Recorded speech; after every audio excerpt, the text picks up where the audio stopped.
Yes, सो कल हमने नया चैप्टर स्टार्ट किया था electromagnetic induction, and in that last we were seeing the Faraday's law of electromagnetic induction. Okay, so दो law बोल सकते हैं या दो स्टेटमेंट बोल सकते हैं. One is for the reason कि क्यों इलेक्ट्रोमैग्नेटिक इंडक्शन हो रहा है, that is because change in the magnetic flux, and कितना हो रहा है तो वो मिलता है हमें माइनस d∅dt से.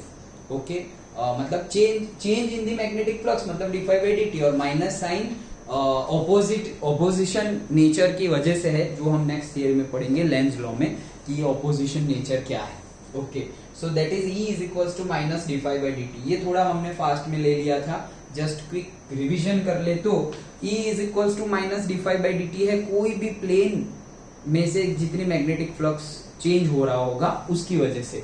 सो अगर वो कॉइल है और नंबर ऑफ टर्न्स एक से ज्यादा है या नंबर ऑफ कॉइल्स एक से ज्यादा है तो वहां पे सिंपली n पुट कर देंगे तो n d∅dt. और अगर एक सिंपल रेक्टेंगुलर स्क्वायर कोई भी प्लेन है तो यही फॉर्मूला है. ओके, वो भी अगर दो प्लेन है, दो रेक्टेंगुलर प्लेन है तो उसमें भी फिर n लिख देंगे और n की जगह 2 लिख देंगे, लाइक दैट. अब इंड्यूस्ड करंट के लिए हम सिंपली हमारा ओम्स लॉ अप्लाई करेंगे. सो ओम्स लॉ से V is equals to IR और I is equals to V by R. So V by R, V मतलब इंड्यूस्ड वोल्टेज और से इंड्यूस्ड EMF, तो induced EMF divided by resistance. EMF की value हमें पता है माइनस n d∅dt, वो वैल्यू पुट कर दी, एंड R, और उसी के बेस पे हमें चार्ज भी मिल जाएगा. I is equals to dq/dt होता है, q बाई t होता है बट वेरी स्मॉल टाइम के लिए है, सो dq/dt.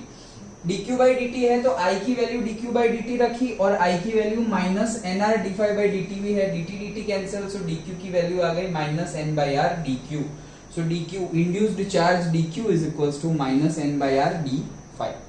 इससे जो MCQ आते हैं वो मैं बता रहा था लास्ट में, क्या कि पूछेंगे कि सपोज हमने दो वायर्स लिए हुए हैं, दोनों के डायमेंशन सेम है, दोनों का area of cross sections, length सब कुछ सेम है, बट दोनों के मटेरियल अलग अलग है. एक कॉपर का है, दूसरा आयरन का वायर है, ऐसे लाइक दैट. क्या दोनों में इलेक्ट्रोमैग्नेटिक इंडक्शन की वजह से जो EMF इंड्यूस्ड हो रहा है वो सेम होगा? तो क्या होगा, सेम होगा या नहीं होगा? फॉर्मूला से ही हम देख सकते हैं दोनों वायर में सेम होगा या नहीं होगा. इंड्यूस्ड EMF नहीं होगा, इंड्यूस्ड EMF सेम होगा. क्यों? क्योंकि दोनों के सिर्फ मटेरियल अलग है, मटेरियल अलग है तो उनका रेजिस्टेंस अलग होगा, लेकिन इंड्यूस्ड EMF तो रेजिस्टेंस के ऊपर डिपेंडेंट ही नहीं है. तो इंड्यूस्ड EMF तो दोनों में सेम है, लेकिन अगर इंड्यूस्ड करंट सेम होगा तो वो नहीं होगा. क्यों? क्योंकि वो रेजिस्टेंस के ऊपर डिपेंडेंट है. करंट रेजिस्टेंस के ऊपर डिपेंडेंट है, वोल्टेज और इंड्यूस्ड EMF रेजिस्टेंस के ऊपर डिपेंडेंट नहीं है. सो रेजिस्टेंस के ऊपर डिपेंडेंट इंड्यूस्ड करंट है, तो अगर हम बोले कि कॉपर वायर है, आयरन वायर है और दोनों में EMF इंड्यूस हो रहा है तो वो सेम EMF इंड्यूस होगा, वैल्यू दोनों की सेम होगी, से 10 वोल्ट. लेकिन करंट दोनों में डिफरेंट होगा. जिसका रेजिस्टेंस कम उसका करंट ज्यादा होगा और जिसका रेजिस्टेंस ज्यादा उसका करंट कम होगा, अकॉर्डिंग टू ओम्स लॉ. तो कॉपर का रेजिस्टेंस कम होता है, इसलिए कॉपर वाले वायर में ज्यादा करंट प्रोड्यूस होगा और इंड्यूस होगा, और आयरन के वायर में कम करंट इंड्यूस होगा. ओके, और अगर यहां पर भी बोल दे क्या इंड्यूस चार्ज के लिए कि सपोज दोनों सेम ले लिए, एक वायर लिया और दूसरा वायर लिया, एक वायर में हम से 5 मिनट्स के लिए हमने इंड्यूस्ड करंट गेन किया और दूसरे वायर में हमको 10 मिनट्स के लिए इंड्यूस्ड करंट गेन हुआ. तो एक में 5 मिनट्स के लिए इंड्यूस्ड करंट मिला, एक में 10 मिनट्स के लिए इंड्यूस्ड करंट मिला. इंड्यूस्ड करंट की value may be same also. Okay, but क्या इंड्यूस्ड चार्ज की वैल्यू सेम होगी? तो वो सेम होगी. क्यों सेम होगी? क्योंकि इंड्यूस्ड चार्ज के फॉर्मूला में dt तो है ही नहीं. सो टाइम डिपेंडेंट किसका ऊपर है? इंड्यूस्ड करंट के ऊपर.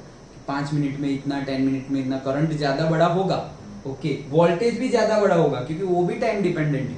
सो induced voltage, induced EMF time dependent, induced current time dependent, but induced charge time dependent नहीं है. तो एक ही वायर है, उसमें तुम 5 मिनट के लिए इंड्यूस्ड करंट गेन करो या 10 मिनट्स के लिए इंड्यूस्ड करंट गेन करो, लेकिन इंड्यूस्ड चार्ज तो सेम ही होगा. Done, okay. लेकिन इंड्यूस्ड ईएमएफ और इंड्यूस्ड करंट डिफरेंट होगा क्योंकि dt अलग अलग है दोनों के लिए, ओके। तो ऐसे एमसीक्यू कॉम्पिटिटिव एग्जाम में पूछे जाते हैं, और मतलब स्कूल में व्हाट एवर एग्जाम में पूछे जाते हैं ऐसे क्वेश्चंस। अंडरस्टूड फॉर्मूला से ही हमें पता चल जाएगा, सिर्फ याद करो फॉर्मूला कि सर ईएमएफ चेंज होगा या नहीं। तो ईएमएफ का फॉर्मूला है -n d∅dt और -d∅dt।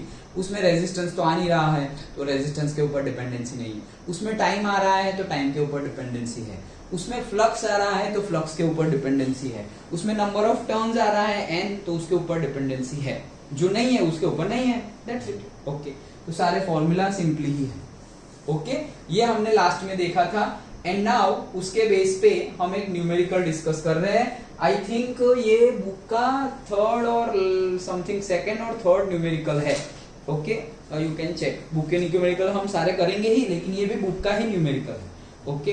सो क्या बोल रहे हैं, देखो, a circular coil of radius 10 centimetre. तो 10 सेंटीमीटर रेडियस की कॉइल है जिसकी रेडियस गिवन है 10 सेंटीमीटर, 500 टर्न्स मतलब n भी गिवन है 500, एंड रेजिस्टेंस 2 ओम, तो R भी गिवन है 2 ओम, ओके। थोड़ा ऐसे, सो R भी गिवन है से 2 ohm. Now is placed with its perpendicular to the horizontal component of earth magnetic field। तो हमने मान लिया कि horizontal component of earth magnetic field, this is the horizontal component of earth magnetic field, okay। अर्थ की magnetic field का horizontal component है, इसके perpendicular रखा हुआ है तो ऐसे ही रखना पड़ेगा, ओके। जैसे कि ये horizontal component of earth magnetic field है, इसके परपेंडिकुलर तो मैं ऐसे रख दूंगा, ओके। तो ये ऐसे सर्कुलर कॉइल रखी हुई है।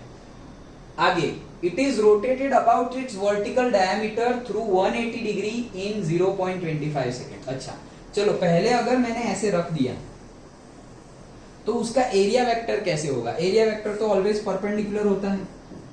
तो अगर ये अर्थ का horizontal component of magnetic field है, ये मेरी सर्कुलर कॉइल है, मान लो मैंने ऐसे रखा, तो एरिया वेक्टर तो यही डायरेक्शन में होगा। तो उस केस में, फर्स्ट केस में तो एरिया वेक्टर और मैग्नेटिक फील्ड की डायरेक्शन सेम हो गई, मतलब थीटा 0 हो गया पहले केस में, तो थीटा 1 इज इक्वल्स टू 0।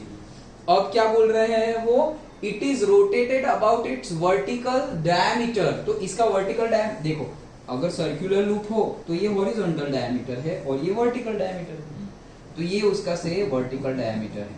तो वो उसके वर्टिकल डायमीटर से 180 डिग्री वर्टिकल डायमीटर ये जो है उसके अराउंड में रोटेट कर रही है।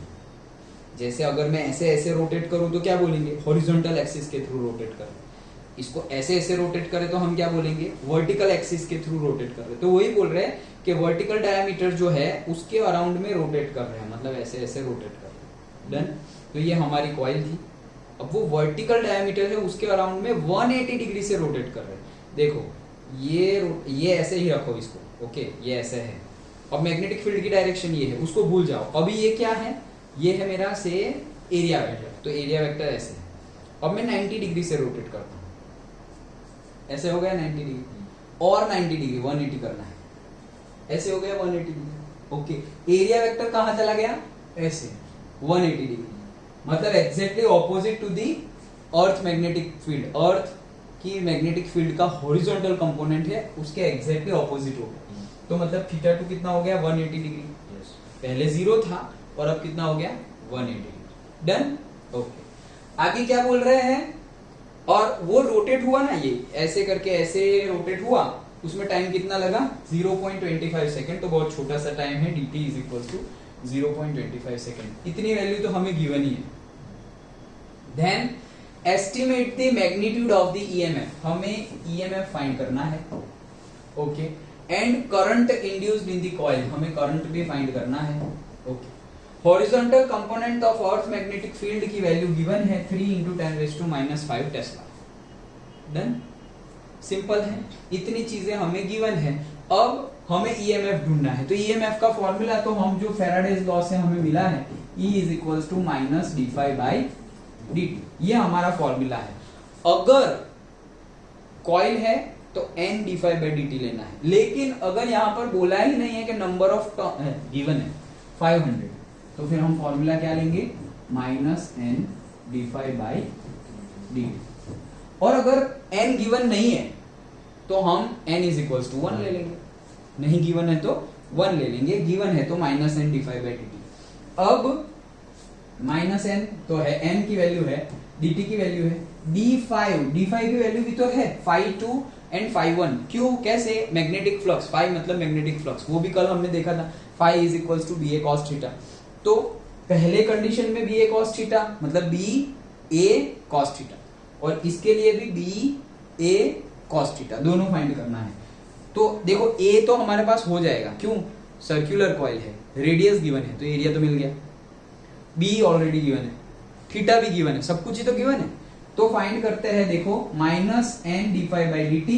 तो ये n और dt तो डायरेक्ट वैल्यू पुट करेंगे, d5 मतलब क्या, phi 2 माइनस phi 1, phi 2 क्या होगा, ba cos theta 2 minus ba cos theta 1, done, simple value put की है। अब क्या होगा, देखो पहले ये गिनो, ba cos 180, cos 0 क्या होता है 1, और cos 180 कितना होगा, -1। ओके, सो ये क्या हो गया, माइनस ba हो गया, ये माइनस ba हो गया, और cos 0 क्या होता है 1, तो ये भी माइनस ba हो गया, माइनस ba क्या हो जाएगा, -2ba, -2ba बाहर आया तो ये माइनस माइनस प्लस हो गया, तो मतलब 2ba, और n तो था ही ऑलरेडी, डिवाइड बाई dt।